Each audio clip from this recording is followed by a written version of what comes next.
오늘 예배 참석하신 여러분 모두에게 하나님의 예비하신 복과 은혜가 넘치시길 축원을 드립니다. 지난 초여름에 교우 한 분에게 제가 책을 선물을 받았습니다. 그 책 제목이 스케일이라는 책입니다. 제프리 웨스트라는 사람이 썼는데 이 사람은 물리학자예요. 한 680페이지쯤 되는 책을 썼는데 그 김영사에서 번역을 해서 출간이 됐습니다. 이 물리학자 이 사람이 세상의 모든 현상을 보면서 이건 왜 이렇지? 왜 그럴까? 하는 궁금증을 가지고 책을 쓰기 시작했습니다. 그래서 자기의 전공인 물리학뿐만 아니라 뭐 천문학 또는 수학, 경제학, 건축학, 생물학, 하여간 모든 학문의 분야의 전문적인 그 지식들을 다 섭렵을 하고 그래서 이거구나 하고 책을 썼는데 제목이 스케일이라는 책입니다. 거기 속에서 저자는 개미는 왜 자신의 몸무게의 수백 배를 드는데 사람은 겨우 한 배밖에 들 수 없을까? 벼룩은 자신의 키의 수백 배 높이를 뛰는데 사람은 왜 자기 키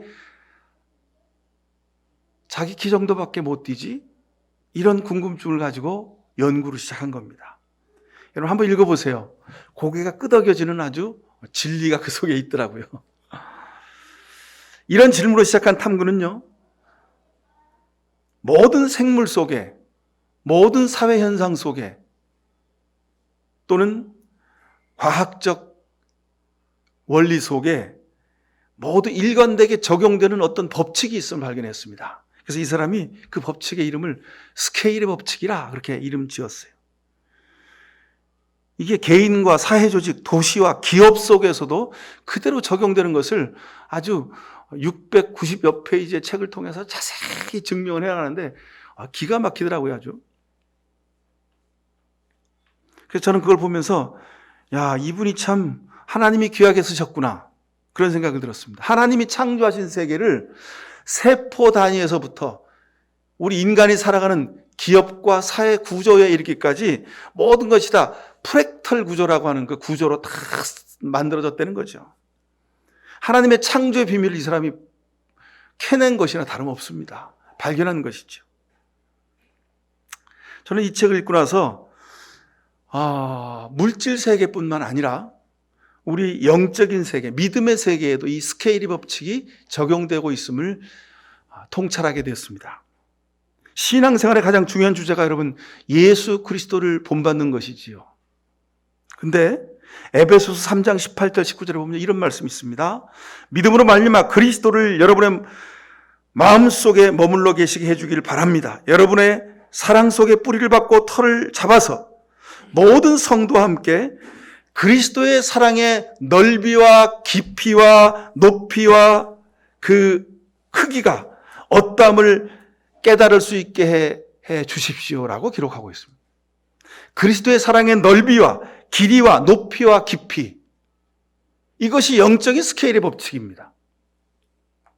이 말씀은 결국요, 예수님의 스케일, 하나님의 스케일, 이것이 우리가 영적으로 지향해야 될 목표라는 것입니다. 자, 우리나라의 인구는요, 정체기에 접어들었습니다.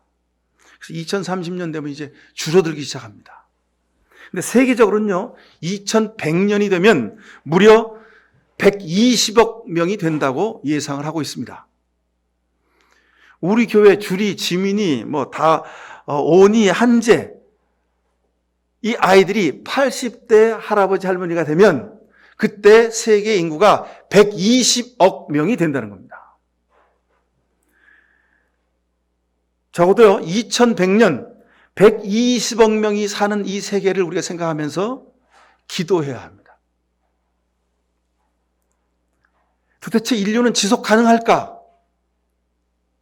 한반도, 우리 한민족은 도대체 어떻게 살고 있을까? 2100년에 나라가 망해 있을까? 망할 수도 있을 거야. 아니지. 서울역에서 기차 타면 프랑스로 유럽으로 해가지고 도보협을 건너서 영국까지 그냥 단숨에 갈 수 있는 그런 세계가 우리에게 열려 있을 거야. 여러분 어떻게 생각하십니까? 2100년에 우리 주리가 80세 할머니가 돼서 기차 타고 유럽을 막 자유롭게 왕래할까요? 어떨까요? 여러분, 이것이 우리의 기도 제목이어야 합니다. 다행히 오니 우리의 자식들이요, 2100년에 교회에 할머니, 할아버지, 장로님, 권사님이 되셔서 우리 목양교회 역사를 더듬으면서, 야, 그때 2010년에 이청산 목사님이라는 분이 일대 목사님이었는데, 그때 목사님이 주일날 이런 설교를 하셨네? 2100년을 바라보며 신앙생활 해야 된다고? 오늘이 그날이야. 우리 아이들이 그때 그 주리 할머니, 권사님, 장로님이 그런 고백을 할 수 있게 되길 바랍니다.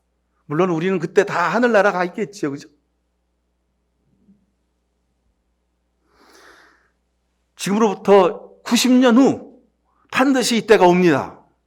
그런데 그냥 하루하루 먹고 살다가 그냥 맞이하게 되는 2100년이 아니라 기도하고 꿈꾸고 예수 그리스도의 넓이와 길이와 높이와 깊이를 생각하면서 살아가는 교회, 그리스도인들은 다른 시대를 맞이하게 될 겁니다.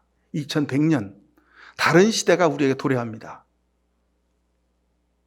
여러분, 지금으로부터 90년 전을 생각해 보십시오. 지금 우리가 이렇게 살 줄 그때 우리 믿음의 선배들은 몰랐습니다. 그런데 우리가 이렇게 믿음의 길을 걸어갈 줄 소망하면서 기도한 사람들이 있습니다. 그 당시 우리 믿음의 선조들, 선교사들과 함께 눈물을 흘려 기도했던 우리 그리스도인들, 그들이 오늘 이 시대를 영의 눈으로 바라보면서 준비했습니다. 이제 우리도 준비해야 됩니다. 앞으로 90년 뒤에 2100년에 우리 목양교회에서 예배드릴 그 순간을 기억하면서 우리가 기도해야 합니다. 도대체 목양교회는 뭐하고 있을까? 2100년에 우리 한반도, 한민족은 무슨 일을 하고 있을까? 120억 명 되는 세계 인구가 도대체 어떻게 살아야 될까?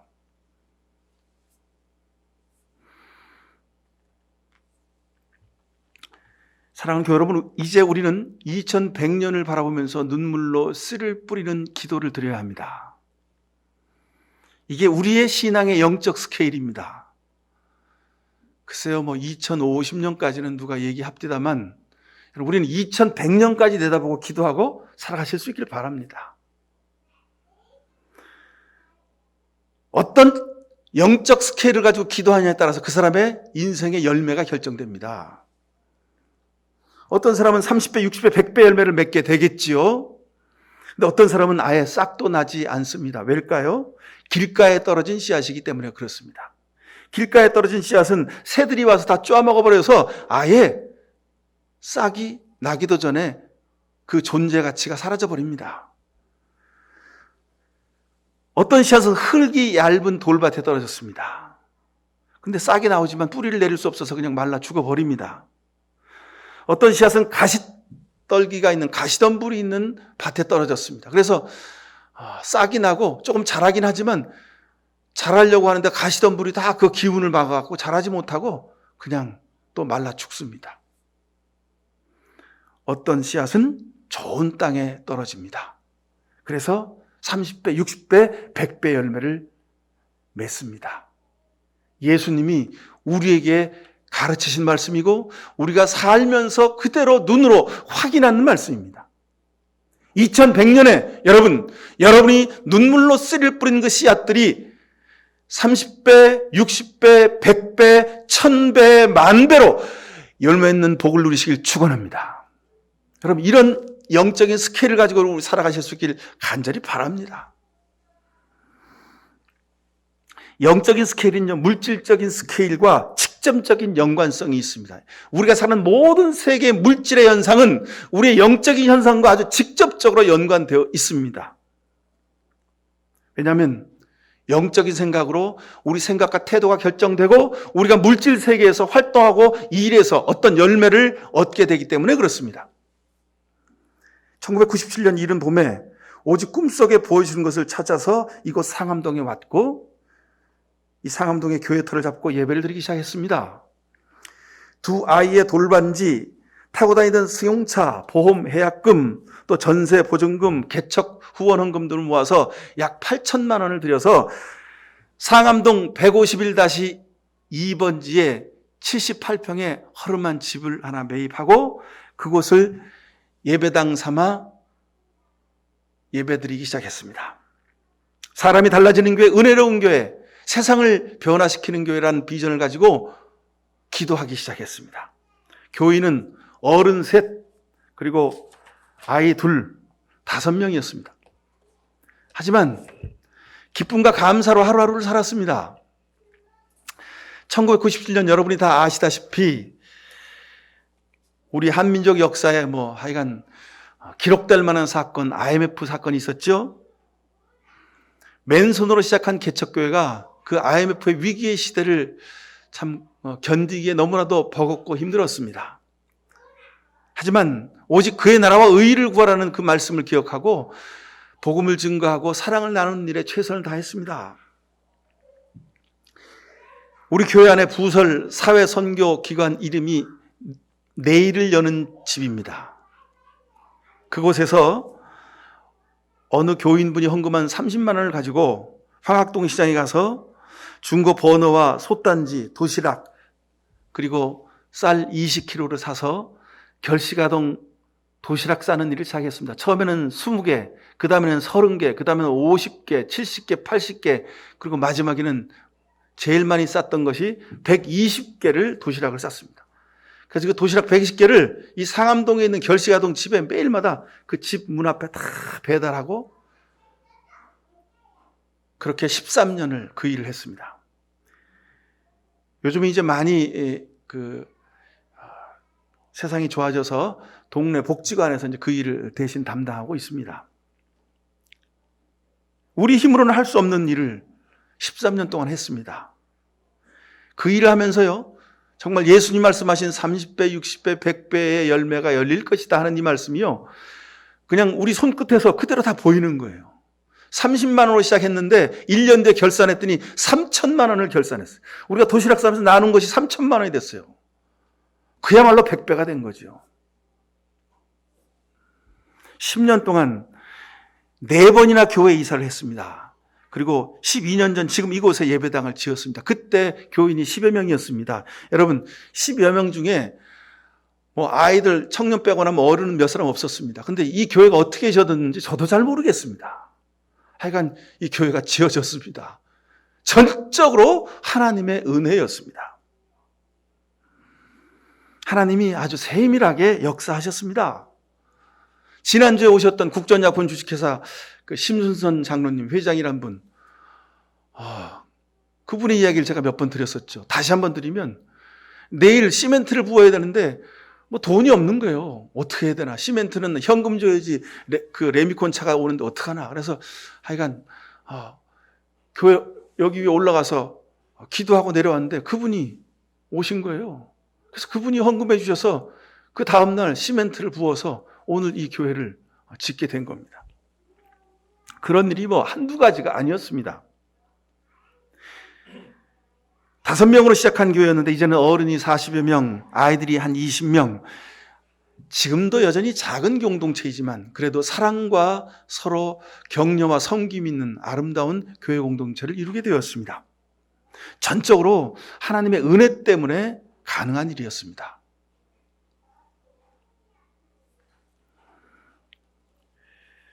교회에서 부목사로 섬기다가 그냥 교회에서 받는 사례비 가지고 살고 그냥 그 교회에서, 큰 교회에서 부목사 하다가 어디 담임 목사 자리 나면 가서 또 담임 목사 하고 그렇게 살았으면 저도 편하고 우리 아이들도 좋았고 그랬을 텐데 하나님 왜 하필이면 상암동 이곳에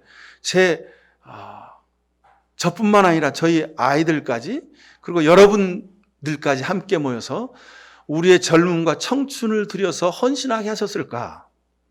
분명 하나님의 뜻이 계시라고 믿습니다. 세상에 수많은 교회가 있어요. 우리보다 큰 교회들이 서울에 수도 없이 많아요. 근데 왜 또 하나의 교회를 세워주셨을까? 그들 교회처럼 우리도 1,000명, 5,000명 그런 교회를 만들라고 하나님이 하셨을까? 아니라고 봅니다. 우리 목양교회는 목양교회 나름의 독특한 다른 교회가 이룰 수 없는 특별한 사명을 하나님이 이루시게 하려고 우리에게 이곳에 모여 예배하게 하셨음을 믿습니다. 여러분, 남이 다 할 수 있는 일 나도 한다면 별로 여러분 재미가 없죠. 저도 그런 일을 하고 싶지 않습니다. 남이 다 하는데 내가 그 일을 왜 또 합니까? 우리가 그 일을 왜 해야 합니까? 하나님이 우리에게 특별히 맡기신 사명이 있다고 믿습니다. 개척 목회 시작고 지금까지 우리 교우 여러분도 잘 아시지만 목회자 사례비라는 것을 따로 받아본 적이 없습니다. 지난 10년 동안은 우리 교회 짓고 12년 지났는데 지난 한 9년, 7, 8년 동안은 교회 건축비 대출 이자를 내는 일도 아주 매달 헉헉대면서 지나왔습니다. 어찌나 한 달이 그렇게 빨리 지나가든지요. 그 가운데서 교회에서 이제 계산을 잘하는 교인들이 있지요. 그분들은 저에게 제 얼굴에 대고 직접 그런 얘기를 했습니다. 목사님, 교회 건물 때문에 이자만 내고 있는 것은 하나님께 범죄라고 생각합니다. 저한테 막 그냥 다짜고짜 그렇게 얘기를 하신 분들이 계셨어요. 저도 목까지 이런 소리가 나왔죠. 그러면 목사 가정 지금까지 목사가 어떻게 살아왔는지 무관심한 당신은 어떤 책임이 있을까요? 제가 그렇게 얘기해 주고 싶었습니다. 근데 그분이 상처받을까 봐 그 얘기 못하고 그냥 꿀떡 삼키고, 집사님 맞습니다. 우리가 하나님 앞에 죄를 지고 있죠. 제가 제일 큰 죄를 졌습니다. 그리고 그냥 그리고 지나가고 말았습니다. 결국 그런 의로운 교인들은 교회를 다 떠났습니다. 지금 와서 생각해 보면 하나님이 하신 일이고 감사할 따름입니다. 제가 일반 목사들처럼 그냥 교회 목회만 하지 않고 하나님이 지난 8년 전에 세상 일도 하게 하셨습니다. 기도하는 중에 하루 12시간 택시 운전을 하라 하신 거죠. 저도 주저했습니다. 그런데 지금 와서 생각해 보니까 하나님의 뜻하신 바가 있으셨구나. 부족한 나를 더 사람 되게 하시려고, 은혜를 주시려고 그 일을 하게 하셨구나 하는 것을 고백하지 않을 수가 없습니다. 항상 섬김만 받았죠. 목사니까 교회들만 만납니다. 교회들이 목사 얼굴 앞에서 막 화내고 주먹질하고 그런 교회들 없지 않습니까? 그죠? 그냥 좋은 소리만 합니다, 저한테는. 그렇게 지냈습니다. 그래서 어리숙할 때도 많고요. 그래서 지혜가 부족할 때도 많습니다. 그래서 늘 섬김만 받아가지고 목이 뻣뻣할 때도 많았습니다. 그런 평범한 목사에서 세상 인간 군상들의 아주 벌거벗은 모습, 뼛속까지를 들여다볼 수 있는 기회를 허락해 주신 겁니다. 어디에서도 배울 수 없는 귀중한 경험을 하게 하셨습니다. 여러분도 택시 타보시면 아시지만 택시기사는 그 투명 인간입니다. 그래서 뒤에 2명, 3명 같이 타고 앉으면 무슨 소리라도 거기서 다 합니다. 술 친 사람은 하여간 뒤에 앉아가지고 저한테 대고 욕하는 일은 다반사고요.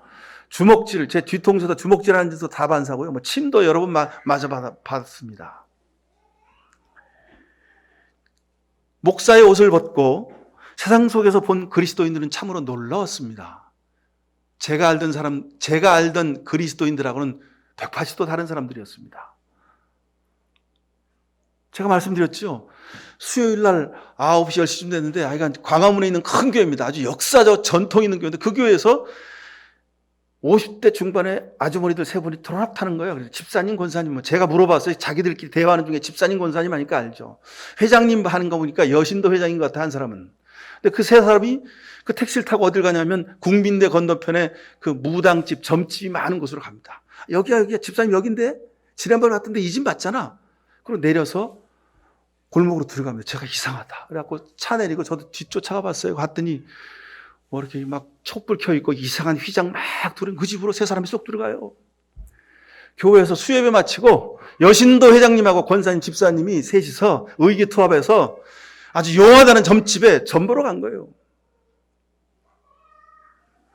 오늘 우리가 읽은 성경 말씀 136편에 보면 모든 신들 위에 뛰어난 신에게 감사하라. 그 인자하심이 영원함이로다 그랬어요. 근데 모든 신위에 뛰어난 하나님을 섬기는 그 사람들이 어찌 그 쪼무레기, 그 졸개 같은 귀신 섬기는 데 가서 또 전보러 갑니까? 참 신기하죠. 근데 그게 오늘날 그리스도인들의 실체예요. 제가 목사 옷을 벗고 제 눈으로 똑바로 확인한 실체가 그렇습니다. 교회에서는 거룩하고 은혜로운 척하고 그렇게 살지만 세상에 나가면 세상보다도 더 세속적이고 더 욕심을 따라 살아가는 모습으로 살더라는 거예요. 제가 그날 밤에 제가 대신 회개했습니다. 하나님, 저 모습이 저였습니다. 내가 그렇게 살았습니다. 하여간 목사의 계급장을 띠고 본 예수쟁이들의 모습은 인색하기 이를 데 없었고요. 권위적이었고 이중적인 모습을 볼 수 있었습니다. 그게 바로 제 모습이었습니다. 세상에 악한 사람들이 어찌나 그렇게 많은지요. 노예근성이라고 하죠. 자기보다 힘있고 높은 사람 앞에서는 고개를 조아리고 간이라도 빼줄 듯이 손이 다 닳도록 비비는 그런 사람. 근데 자기보다 힘이 없고 약하고 낮은 사람이라고 생각하면 아주 잔혹하게 난폭하게 대하고 인간 이하로 취급을 하는 사람들. 세상에 그런 사람들 참으로 많습니다. 근데 그 사람들을 보면서 제가 지금까지 그렇게 살아왔던 모습을 회개하게 되더라고요. 근데 여러분, 소망이 있습니다. 세상엔요, 아주 선한 사람도 참 많습니다. 그 사람들은 교회 다닌 적도 없고 하나님도 몰라요. 성경 말씀도 몰라요. 그리고 여유 있게 사는 사람도 아닌 것 같아요. 밤 새벽 1시, 2시에 자기가 알바하는 편의점에서 일 다 마치고 자기가 청소하는 하여간 일하는 그곳에서 일 다 마치고 옷에 막 냄새나는 작업복 입고 아저씨 미안합니다. 옷에서 냄새가 나서 제가 일 마치고 지금 집에 가는데 죄송합니다. 이해해 주세요. 그리고 가다가 아저씨 저 편의점 앞에 세워달래. 그래서 거기서 세워줬죠. 그랬더니 아저씨 잠깐만 기다려 달라는 거죠. 그래서 이 사람이 집에 뭘 사갖고 들어갈래나 그랬더니 가갖고 음료수하고 빵하고 사갖고 왔어요. 자기 먹을 것도 사갖고 내 것도 사갖고 왔어요. 그래서 아저씨 이거 배고프실 텐데 이거 드세요. 저도 밤에 일해봐서 하는데 밤에 배고프면요 참 서럽습니다. 그러니까 아저씨 드세요. 그리고 그걸 주고 가는 거예요. 그걸 어떻게 먹습니까? 눈물이 나서 목이 메어서. 세상에 이렇게 착한 사람들이 많습니다, 여러분. 소망을 가지고 살아야 합니다. 이렇게 하나님이 저를 세상 가운데 보내셔서 목사 옷을 벗고 목사의 안경을 벗고 그리고 하나님의 은혜의 강이 어떻게 흐르는지를 보게 하셨습니다. 그리고 앞으로 살아가야 될, 섬겨야 될 목회의 모습이 어떤 스케일을 가지고 섬겨야 할지를 제게 기도하게 하셨습니다. 여러분, 우리 목양교회 하나님은 참으로 크신 은혜의 하나님이십니다. 여러분의 하나님은 특별한 은혜의 하나님이십니다. 아마도 여러분보다 앞서서 제게 그런 경험을 하시고 그 마음과 눈으로 성경을 보게 하시고 기도하게 하셨으니 하나님이 저와 여러분을 통해서 크신 일을 이루실 모양입니다. 여러분 기대하십시오. 코로나 이후에 목양교회 비전을 놓고 기도하자고 말씀드렸습니다. 이제는 우리가 2100년을 바라보면서 목양교회 2100년, 우리 한반도의 역사 2100년을 바라보며 기도하십시다. 자, 우리가 은혜 받았습니다. 그러죠. 교회에서 많이 쓰는 말입니다. 마음에 든다, 공감이 된다, 또는 마음에 찔림을 받았다. 그런 뜻이죠. 저는 주일 예배 때에 여러분 드리는 대표기도에서 가장 큰 은혜를 받습니다. 오늘도 우리 이영거 입사님 기도 가운데 제가 참 은혜를 많이 받았습니다. 세상 그 어디에서도 들을 수 없는 기도입니다. 왜냐하면 우리 교회 성도들은요, 기도하실 때 그 멋있는 단어, 미사여구를 쓰지 않는 게 아주 대표적입니다. 자기만의 삶에서 우러난 솔직하고 진실한 단어를 하나님 앞에 드려서 아주 깨끗하고 훌륭한 기도를 하나님 앞에 드립니다. 그래서 제가 늘 감동을 많이 받습니다. 찬양도 그렇습니다. 여러분, 많은 사람도 아니고 한 10사람, 많아야 10사람이죠. 성악 전공자도 없는 찬양대입니다. 그럼에도 불구하고 그 어떤 교회 찬양보다도 아주 훌륭한 찬양을 드리는 것을 너무너무 감사를 드립니다. 이제 곧 우리 성가대 찬양을 우리가 함께 듣고 하나님 앞에 봉헌해 드릴 날이 어서 오길 바랍니다. 이렇듯이 우리가 신앙생활하면서 시시때때로 많은 은혜를 받지요. 매우 소중한 경험들입니다. 여러분, 이 은혜를 잊지 않고 마음의 돌비에 새길 수 있길 바랍니다. 오늘 본문의 136편의 성경 전체가 그런 고백입니다. 오늘 성경에 인자하심이란 단어가 여러 번 나옵니다. 그 인자하심이 영원하다, 그 인자하심이 영원하다 그래가지고 마지막 26절까지 26번이 계속 나옵니다. 그냥 반복적으로 쓴 것이 아니라 이 말은 날마다 순간마다 우리가 하나님의 인자하심에 감사하지 않을 수 없다고 하는 그런 고백이 이 속에 담겨져 있는 겁니다. 하나님의 인자하심이 아니었으면 여러분 우리가 어쩔 뻔했습니까? 이 인자하심이란 단어는요, 하스도란 단어인데 은혜를 말하는 뜻입니다. 은혜에서 파생된 단어입니다. 그래서 오늘 성경에 오늘 설교의 제목이 하나님의 은혜의 스케일이라고 제가 설교 제목을 적었습니다. 다윗과 이스라엘 백성들의 신앙 속에서 고백하는 그 고백의 단어는 바로 이겁니다. 하나님의 은혜, 하나님의 인자하심입니다. 여러분, 기도할 때마다 우리가 잊지 말고 기도해야 합니다. 2100년 이 한반도에 우리 목양교회, 여러분의 가정에, 여러분 가문에 하나님의 은혜와 하나님의 자비하심이 인자가 함께 하시길 간절히 축원합니다. 이것 때문에 우리가 살아갈 수 있습니다. 다음 추수감사주를 앞두고 제가 하나님 은혜의 스케일을 바라보기 원하는 마음을 가지고 여러분에게 이 말씀을 드리는 겁니다. 그래서 제가 우리 교회의 지난 23년의 역사를 서론에서 말씀드렸습니다. 감사와 은혜, 이것은요, 믿음의 시작과 완성입니다. 들어가는 문과 나오는 문이란 말씀입니다. 감사하는 사람이 은혜를 합니다.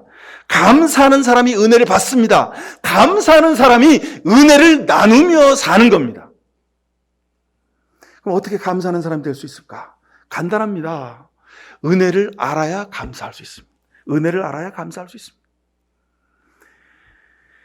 지난날 여러분의 삶의 밭자치 속에서 하나님이 함께 하신 그 발걸음을 여러분 다시 되새길 수 있길 바랍니다. 이번 한 주간 동안 좀 되새기는 기도를 하십시오. 은혜를 모르면 아직 하나님을 모르는 겁니다. 아직 연단의 과정을 통해서 더 하나님의 은혜를 깨달아야, 배워야 되겠지요.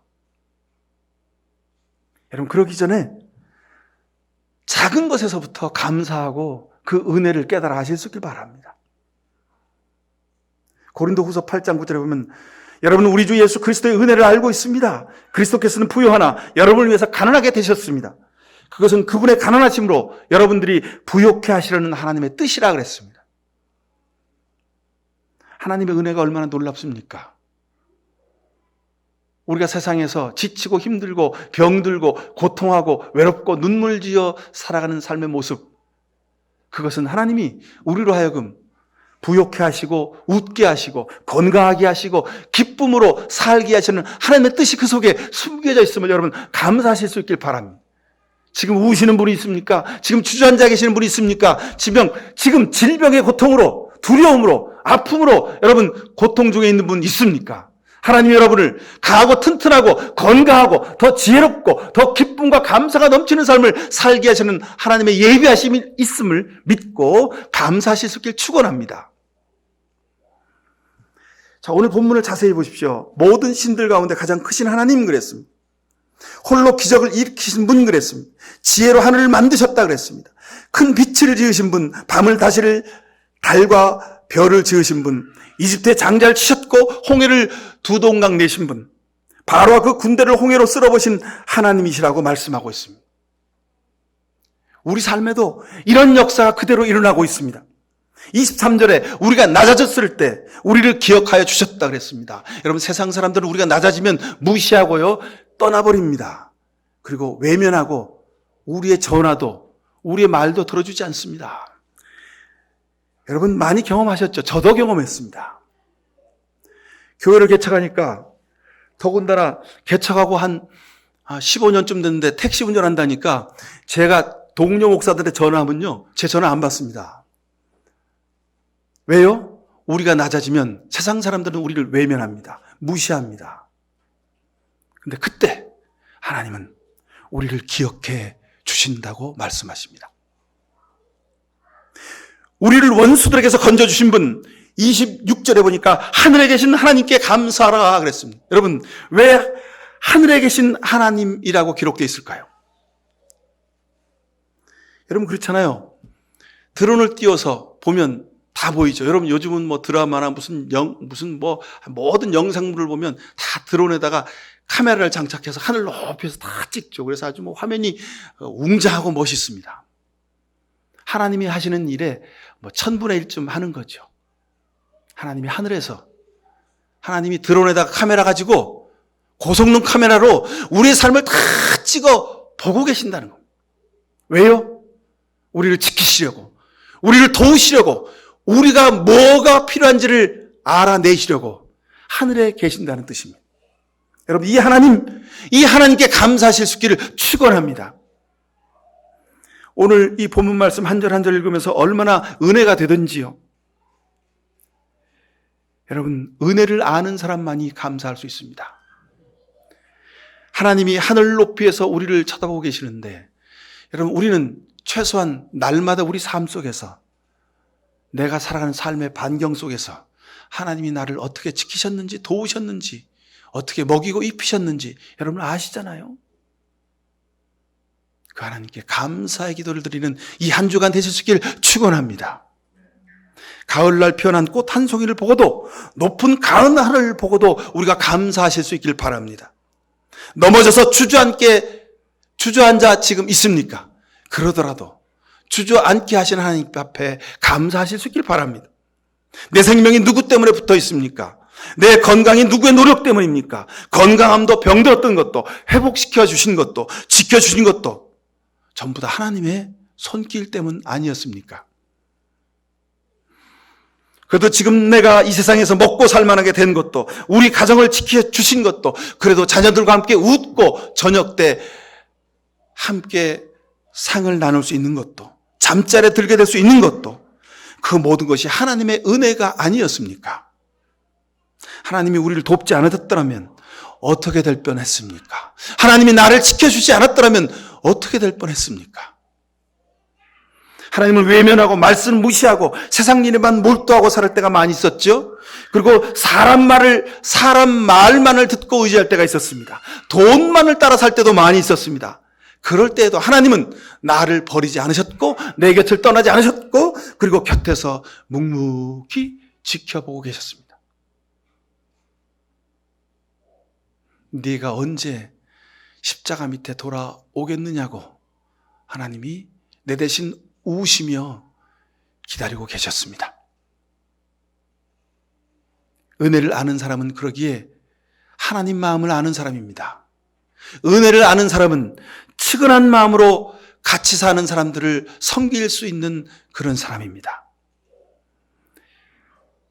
나도 전에 죽을 뻔했는데, 나도 옛날에 배고파서 눈물 흘린 적이 있는데, 나도 세상에서 주변 사람들에게 무시당한 적이 있는데, 나도 마음속에 불이 솟아서 가슴속이 타들어갈 적이 많았는데, 가슴속에 쇳덩어리가 들어있는 것 같은 적이 있었는데, 긴 밤을 면다니고 잠 못 이루며 울며 힘들었던 적이 나도 있었는데, 얼마나 마음이 아플까?